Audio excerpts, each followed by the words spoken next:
બહાર વસતા સ્નેહીજનો સાથેની વેદના.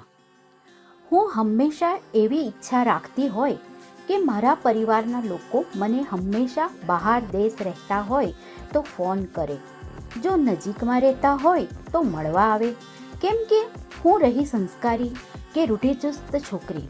મારા માટે પોતાના પરિવારમાં રહેલ સભ્યની લાગણીથી વધારે કાંઈ ના હોય. હું રહી લાગણીશીલ વ્યક્તિ, ગમે તે વ્યક્તિને ભૂલી ના શકું. તેવી વ્યક્તિ ભલે મારી સાથે પરિસ્થિતિ ગમે તેટલી ખરાબ કરી હોય એ વ્યક્તિએ, પણ હું મારા પરિવારમાંથી કોઈ વ્યક્તિને ભૂલી તો ન શકું. કેમ કે બહાર દેશ ગયા પછી એ લોકોને જિંદગીમાં વ્યસ્તતા આવી છે.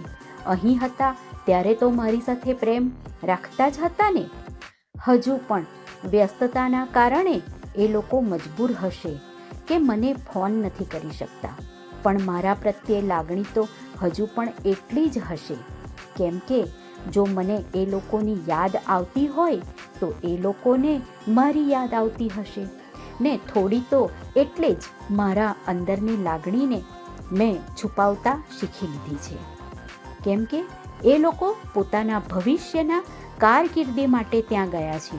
એ લોકોને પણ પોતાનું ઘર છોડી બહાર દેશમાં જવાનો શોખ તો નહીં જ હોય ને તેથી હું પોતાની જાતને સંભાળી લઉં છું.